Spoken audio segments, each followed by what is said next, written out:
Hey guys, so welcome back to YouTube channel. And ఇప్పుడు మనమైతే ఒక హాలీవుడ్ మూవీ వస్తుంది అనమాట. సినిమా పేరు వచ్చేసి ద ఒడేసీ. సో ఒడేసీ అనేది మనకి లాస్ట్ టైం టీజర్ కి ఇచ్చినాం అనుకుంటా రియాక్షన్. సో టీజర్ అప్పుడు ఏమైంది అని అంటే అప్పుడు తెలియదు అనమాట ఏంది అని, నాకు అంత ఐడియా లేకుండే. తర్వాత ఏంది అని చూస్తే ఇది ఒక ఫిక్షన్ నావల్ అనమాట, గ్రీక్ వాళ్ళది. సో అక్కడ అప్పుడు అంటే ఒడేసీ అని ఒకడు కింగ్ ఉంటాడు అనమాట. సో వాడు ఏంటంటే లైక్ ఆక్రమించుకుందాం అని చెప్పి సముద్ర మార్గంగా వేరే దగ్గరికి వేరే కాంటినెంట్ అన్నాను కానీ అదే వేరే ఐలాండ్స్ అనుకోండి. సో ఐలాండ్స్ కి వెళ్తాడు ఒక పెద్ద సేనాతో.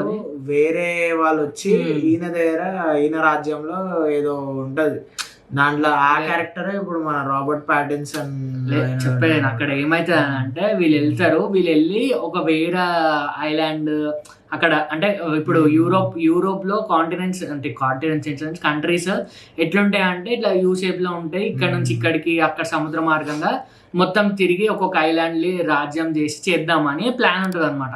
సో ఫస్ట్ ఒక దగ్గరికి వెళ్తాడు. ఒక దగ్గరికి వెళ్ళినాక అక్కడ కొంచెం మ్యాజికల్ థింగ్స్ అవన్నీ ఉంటాయి అన్నమాట. సో అక్కడ నుంచి తప్పించుకొని మళ్ళీ వేరే ఐలాండ్కి పోతాడు. వేరే ఐలాండ్కి పోతే వేరే ఐలాండ్ లో ఇంకా జైంట్స్ ఉంటారు, క్రీచర్స్ ఏమో ఉంటాయి. సో వాళ్ళతో ఫైట్ చేస్తాడు. సో అట్లా ఫైట్ చేస్తాడు, అది ఉంటది. తర్వాత ఇక్కడ మళ్ళా ఇంటికి వెళ్దామని అంటే ఆ డైరెక్షన్ వెళ్తే ఆ డైరెక్షన్ అసలు పోలేడు అనమాట. సో అటువంటి సిచ్యువేషన్ లో ఈ వాళ్ళ రాజ్యంని వేరే ఎవరు వస్తారు, లైక్ వీళ్ళ వైఫ్ వెయిట్ చేస్తుంటది, ఆర్మీతోనే ఉంటాడు మొత్తం. సో మంది ఆర్మీని వేసుకొని ఆర్మీని అంతా చూసుకోవడం అది ఇది ఉంటది. తర్వాత ఏమంటాము లాస్ట్ కి రీచ్ అయిందా లేదా అనేది స్టోరీ అనమాట సినిమాది. సో అంటే ఒక మంచి ఫిక్షనల్ ఒక పెద్ద స్కేల్ ఆఫ్ మూవీ అనమాట, ఫ్యాంటసీ. సో అది నావల్. సో ఇప్పుడు దాన్ని ఒక బుక్ ని మనకు క్రిస్టోఫర్ నోలన్ అంటే మీకు తెలిసిందే సినిమా అయితే ఏ జోన్ లో మూవీ చేసిన సినిమా వేరే ఉంటది అసలు. సో ఇక క్రిస్టోఫర్ నోలన్ గురించి అయితే మీకు చెప్పని అవసరం లేదు. మూవీస్ మీకు అన్ని తెలుసు. రీసెంట్ టెనెట్ వచ్చింది, లాస్ట్ ఓపెన్ హైమర్ వచ్చింది.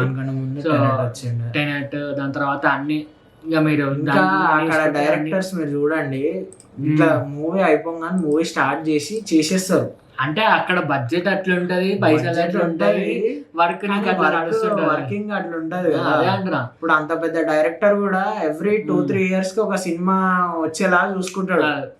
అట్లా ఇప్పుడు మన వాళ్ళు కూడా కొంచెం మన వాళ్ళు 10 years కి 2 movies. మన వాళ్ళు ఇంకోటి ఏంటంటే ఇప్పుడు ఒక స్టోరీ పట్టుకుంటే అది పట్టుకొని మొత్తం 5-6 ఏళ్ళు మిగులుస్తున్నాడు అనమాట.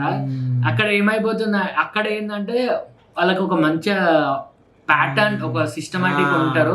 నువ్వు ఈ డిపార్ట్మెంట్ అంటే మనకు కూడా ఉంటుంది అనుకోండి డిపార్ట్మెంట్. కానీ ఇప్పుడు ఇది ఏమంటాం సినిమాటిక్ యూనివర్స్ తీసుకోండి. మనది ఇది ఎవరిది సినిమాటిక్ ఎల్సీవి కాదు, ప్రశాంత్ వర్మ సినిమాటిక్. ఇప్పుడు అన్ని ప్రశాంత్ వర్మనే డైరెక్ట్ చేయాలి, వేరే వాళ్ళకి ఇవ్వచ్చు కదా స్టోరీలు. అంటే వేరే మంచి డైరెక్టర్స్ ని చూసుకొని తీసుకొని అట్లా చెయ్యాలి. చేస్తే మనకి కంటెంట్ అనేది వస్తుంది. ప్లస్ ఎవరైతే ప్రశాంత్ వర్మ అన్నాడో అతను సూపర్వైజ్ చేయాలన్నమాట. లైక్ ఎట్లా అవుతుంది నడుస్తుంటాయి, అప్పుడు మనకి ఈజీ అవుతుంది అనమాట. అవుట్పుట్ కూడా ఈజీ అవుతుంది. బట్ లెట్స్ సీ, అది తర్వాత మాట్లాడదాం. సో ఇదైతే ద ఒడేసీ ట్రైలర్ రియాక్షన్ అయితే ఇద్దాం, తెలుగుది. So let's go. ఇంట్లో చాలా మంది ఉన్నారు, మీకు తెలిసిందే. టామ్ హాలండ్ గుర్తున్నాయో చెప్పు. నా భార్య, మ్యాట్ డేమన్, నా కొడుకు టామ్ హాలండ్. తర్వాత ఏంటి? యుద్ధంలో మేం గెలిచాం.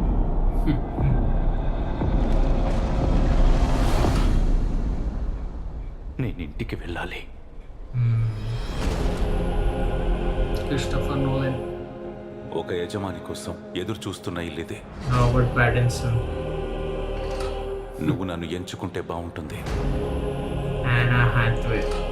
ఇథాకా రాజు తిరిగి వస్తున్నాడు. అతను తిరిగి రాలేడు.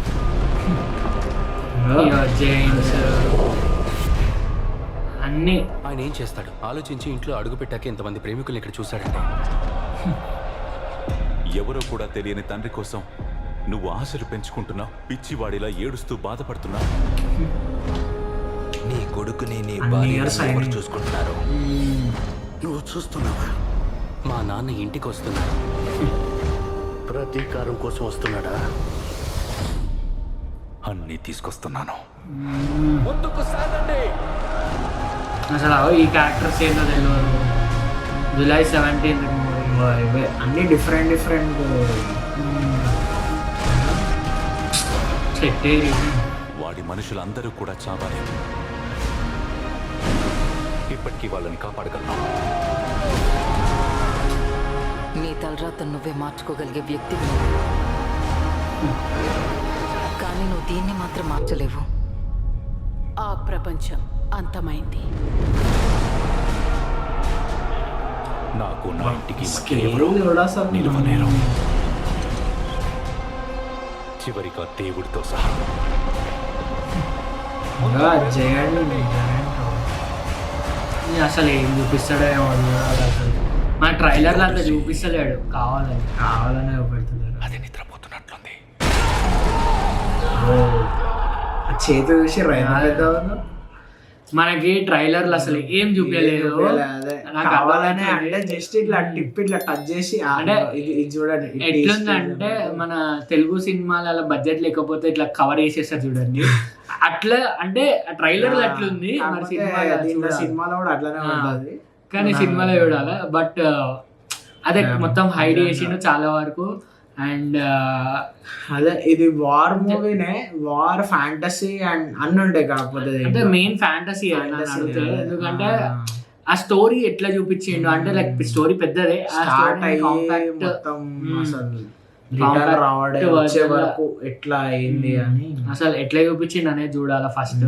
సో విజువల్స్ మెయిన్, దాని తర్వాత స్టోరీ కూడా బాగుంటది అని నాకు అనిపిస్తుంది. ఎందుకంటే ఇట్ హ్యాస్ దట్. ఇంకా స్కేల్ కూడా ఎంత అంత రియల్ బోట్ తయారు చేసి రియల్ వాటర్స్ లో తిప్పిండు మన క్రిస్టోఫర్ నోలన్. నీకు తెలిసిండే అసలు CGI తక్కువ యూజ్ చేస్తాడు. ఈ మూవీకి మేబీ ఎక్కువ యూజ్ చేయాల్సి వచ్చింది ఆ జైంట్ అది కాబట్టి అంతే. లెట్స్ సీ మరి ఇప్పుడు ఇది ఎట్లుంటుందో. మీరు ఒకవేళ అయితే ఆబ్వియస్లీ బాగుంటది మూవీ. ఒకవేళ ఒడేసీ స్టోరీ చూడాలనుకుంటే యూట్యూబ్ లో కొట్టండి, వచ్చేస్తుంది. అందులో నావెల్ బుక్స్ ఉన్నాయి ఇంకా చాలా. చదవాలనుకుంటే బుక్ కూడా కొంచెం చదువుకోవచ్చు. అండ్ ఇది మన reaction for this trailer. So మీకు ఎట్లా అయితే కింద కమెంట్ చేయండి. అండ్ మీకు వీడియో నచ్చితే like, share, comment, subscribe. See you in అనే వీడియో. ఇప్పటికైతే బాయ్.